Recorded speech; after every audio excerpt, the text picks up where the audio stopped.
I think a comparison we could have with these films, these grandiose sort of like influential films. We could talk about, since the two studios, the Marvel and DC sort of studios, we have this sort of big sort of the two pillars, I guess you could say, of new class entertainment rather. Now with especially with the Zack Snyder cuts, and then there's the Disney Plus stuff that's going on as well. Yeah. I feel like it's funny to say this. They're the perfect sort of depiction of what goes right. Right, if things go right, and if things go wrong. You know what I mean? Like I feel like they're like exactly like in a perfect genre, perfect sort of like, you know what I mean, like context. But it's just one did it really well, and then one did it really poorly. An encapsulation of how to be a adept producer Yeah. and how to wing it. Well, I feel like Feige, because I mean, like I don't know if you discussed it, but like Feige was involved in the first trilogy of Spider-Man trilogy, right? The McGuire one. And so I feel like he really knew, like he was a really big fan of Marvel, and he really had a vision for an entire universe with Marvel characters, Marvel Universe characters, and right. And so that's why I really applaud him for not making the first film a Spider-Man film. Instead, he made it a Iron Man film. He couldn't anyways. But but he could have like partnered with Sony for it with a character like Iron Man is. Yeah, he could have partnered with Sony instead of Disney instead, and then made it, you know, Spider-Man 1, 2, and then I don't know, whoever, like Venom or whatever. And then, but I applaud him for starting with Iron Man, the Tony Stark's, because first of all, I think during that time, not many people knew who Tony Stark was. No, he was far from an A-list character. He was B-list at most. He was more like a C-list. But he's a very like important character in the comics in terms. He is important to the tapestry. Yeah, in terms of like influence of like mainstream. Yeah, it was very like. But I mean, he had influence over everything. He had like influence over Cap. He had influence over the Avengers. Definitely a good pick.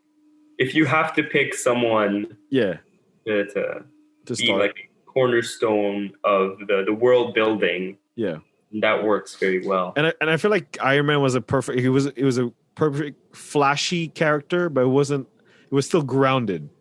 Yeah. It's a easy, or a good way rather, to ease into the more fantastical elements by starting with something relatively grounded. Because if you started, for example, with Thor, it'd be like, oh shit, this is just like, you know. I mean, if you examine the first wave, then the second, the phases, the first, and third, you see that they more and more get into the wackier side. Yeah, they add in the strange and the WandaVisions of the world. The Guardians of the galaxies. Guardians of who knows who they are. Well, that's, I feel like for Marvel, they did a perfect way of executing it, because they built it up. They created a solid foundation, and they tested the waters first. They're like, okay, which characters could work, which characters, Right. It's definitely a coup de force when it comes to the producing aspect. They planned everything out. Very expertly mapped out. Their slate. And so by the time that the first Avenger film came out, it was like, oh shit, look at these all these characters coming together. It's crazy. They're all in one film. Kind of a moment. Something like literally when the Avengers assembled, they were like, oh shit, okay, we're out here now. This is a moment. Whereas like DC was kind of like, okay, let's create Superman. Yeah, that's enough. For Batman versus Superman, let's put a Wonder Woman in there. Let's put fucking everyone, Cyborg, all the motherfuckers. I mean, there is something to be said about how the Snyder universe of DC is very much his universe, right? Like the sole auteur of that whole series of film. There is something to be said for that, and that's all well and good, though I personally am not a fan of them.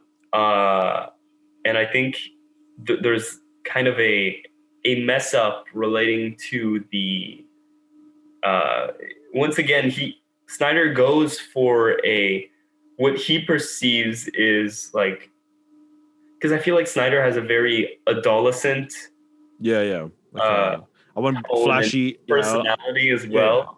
So what goes into his films is very much, like violence for the sake of violence.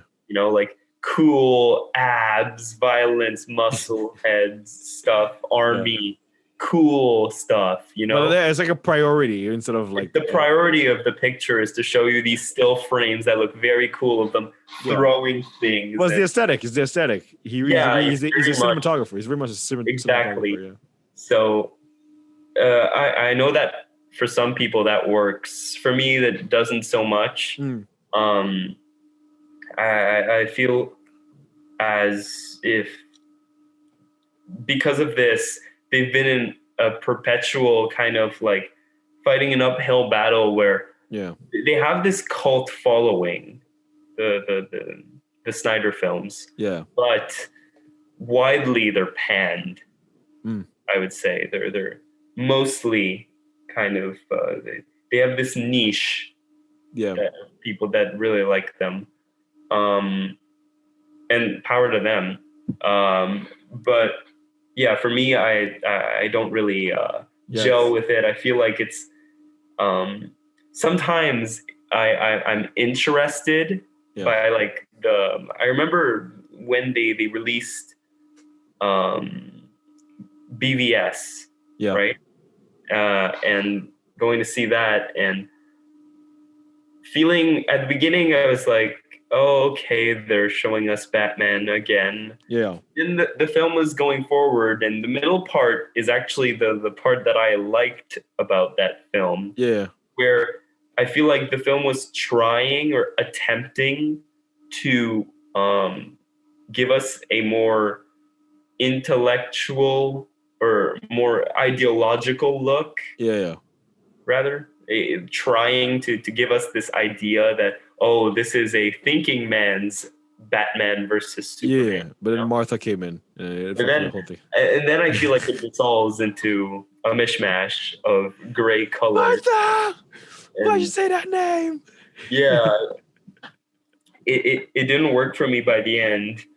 Another thing is I feel like Snyder has his personal touch as a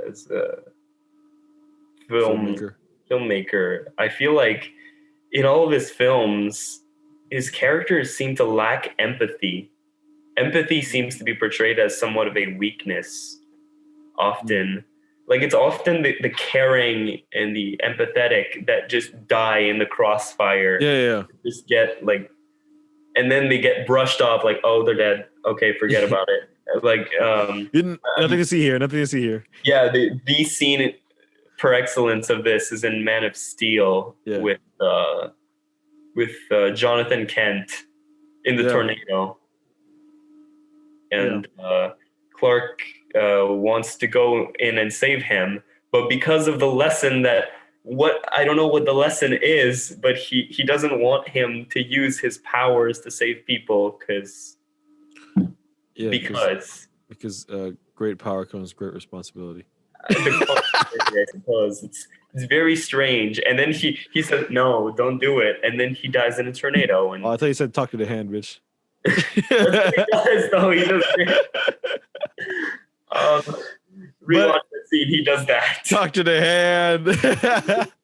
But yeah, but for me, his morality doesn't work for characters and for superheroes.